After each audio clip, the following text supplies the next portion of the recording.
Hi friends, ఈ వీడియోలో మనము రోజువారీ రాశి ఫలాలలో కన్యా రాశి వారి గురించి తెలుసుకుందాం. అంతకన్నా ముందు చిన్న రిక్వెస్ట్ ఫ్రెండ్స్, ఈ వీడియో మొదటగా చూస్తున్నట్లయితే లైక్ చేయండి, షేర్ చేయండి, అలాగే సబ్స్క్రైబ్ చేయడం అస్సలు మర్చిపోవద్దు. మీ యొక్క సపోర్ట్ నాకు ఎంతో అవసరం. ఇక ఈరోజు కన్యా రాశి వారికి చూసుకున్నట్లయితే ఆధ్యాత్మిక చింతన పెరుగుతుంది. దేవాలయాలను సందర్శిస్తారు.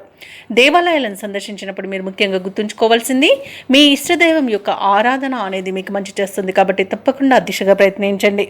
ఇక ఈరోజు మిత్రులతో ఏవైతే వివాదాలు నెలకొని ఉన్నాయో అవి సమసిపోతాయి. ఉద్యోగస్తులకు ఉద్యోగ లాభం అనేది లభిస్తుంది. అలాగే వాళ్ళకి ఇంక్రిమెంట్స్ కానివ్వండి, బదిలీలు కానివ్వండి జరుగుతాయి. అలాగే సోదరులతో మైత్రి అనేది ఏర్పడుతుంది. ఇక అత్యంత ఆర్థిక లాభాలు లభించే రోజుగా చెప్పవచ్చు. వృత్తి వ్యాపారాలలో ఎవరైతే ఉన్నారో వారు మంచి లాభాలను అందుకుంటారు. అలాగే భూక్రయ విక్రయాలలో ఎవరైతే రియాల్టర్స్ ఉన్నారో వారికి మంచి లాభాలు అనేవి లభిస్తాయి.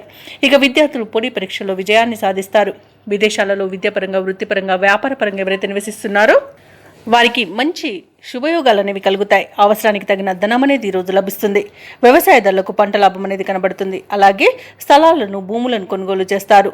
పట్టుదలతో ఏ పని చేసినా కన్యా రాశి వారికి ఈరోజు ఆ పనిలో విజయం అనేది సిద్ధిస్తుంది. నూతన వాహన యోగం అనేది కనబడుతుంది. అలాగే శుభకార్యాలలో పాల్గొంటారు. వివాహ సంబంధించిన విషయాలలో చర్చలు అనేవి జరుగుతాయి. ఇక వ్యాపారస్తులు నూతన వ్యాపారాన్ని ప్రారంభిస్తారు. అలాగే ఈరోజు కన్యా రాశి వారికి కుటుంబ సౌఖ్యం కనబడుతుంది. ఆత్మీయుల కలయిక ఆనందాన్ని ఇస్తుంది. అలాగే కన్యా రాశి వారు వ్యాపారాలలో నూతన ఆలోచనలు అమలు చేయడం వలన మంచి లాభాలను అందుకుంటారు.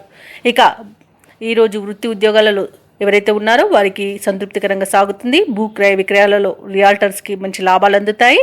అలాగే నూతన వ్యక్తుల పరిచయం ఉత్సాహాన్ని ఇస్తుంది. సన్నిహితుల నుండి శుభకార్యాలకు ఆహ్వానాలు అనేవి అందుతాయి.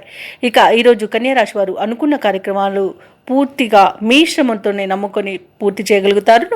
ఎవరిని నొప్పించక మీ పని మీరు చేసుకుపోతారు. ఇక ఏవైతే ఆలోచనలు చేస్తున్నారో వాటిపై ఒక అంచనాకు వస్తారు. ధార్మిక కార్యక్రమాలలో ప్రధాన పాత్ర పోషిస్తారు. ఇక చర్చలు విస్తృతంగా జరిపి బంధువులతో ఒక అంగీకారానికి వస్తారు. ఇక భూములను, వాహనాలను కొనుగోలు చేసే సమయం అని చెప్పవచ్చు. పరిస్థితులు మీ వైపున తిప్పుకునే యత్నాలు సఫలమవుతాయి. కొంతకాలంగా ఇబ్బందికరంగా ఉన్న పరిస్థితులు కూడా కుదుట పడతాయి ఈరోజు. ఇక ఈరోజు నిరుద్యోగులు ఎవరైతే ఉద్యోగ ప్రయత్నాలు చేస్తున్నారో వారికి ఉద్యోగ లాభం అనేది కనబడుతుంది. ఇక వ్యతిరేకులను సైతం ఆకట్టుకోవడంలో మీకు మీరే సాటి అని నిరూపించుకుంటారు. కొన్ని విషయాలలో గతంలో జరిగిన కొన్ని పొరపాట్లు ఈరోజు పునరావృతం కాకుండా జాగ్రత్త పడతారు. అలాగే ఒక అజ్ఞాత వ్యక్తి యొక్క సహాయ సహకారాలను ఈరోజు మీరు అందుకుంటారు. ఇక నిరుద్యోగులకు ఇంటర్వ్యూలకు ఇక కన్యా రాశిలోని నిరుద్యోగులు ఎవరైతే ఉన్నారో వారికి ఇంటర్వ్యూలకు ఆహ్వానాలు అందుకొని వాటిలో విజయాన్ని సాధిస్తారు. ఇక వ్యాపార వాణిజ్యవేత్తలు ఎవరైతే ఉన్నారో వారి యొక్క వ్యాపారాల విస్తృత ప్రతిపాదనను నిర్వహించి లాభాలను అందుకుంటారు. ప్రభుత్వ ఉద్యోగస్తులు ఎవరైతే ఉన్నారో వారికి పని ఒత్తిడులు, బాధ్యతలు తగ్గే సూచనలు ఈరోజు కనిపిస్తున్నవి. కళాకారులకు, వైద్యులకు ఈరోజు ఒత్తిడిలు తొలగిపోతాయి. అలాగే విద్యార్థులు తమకు లభించిన అవకాశాలతో సంతృప్తి చెందుతారు. ముఖ్యంగా మహిళలకు కుటుంబ సభ్యుల యొక్క సహాయ సహకారాలు అనేవి సంపూర్ణంగా అందుతాయి. ఇక కన్యా రాశి వారికి అదృష్ట రంగు కాఫీ, ప్రతికూలమైన రంగు తెలుపు, అదృష్ట సంఖ్య 7. ఈరోజు కన్యా రాశి వారు ఆంజనేయ స్వామికి అర్చనలు చేయించుకోవడం వలన మంచి శుభ ఫలితాలను పొందుతారు. అలాగే పనులలో వచ్చే ఆటంకాలని తొలగించుకోగలుగుతారు.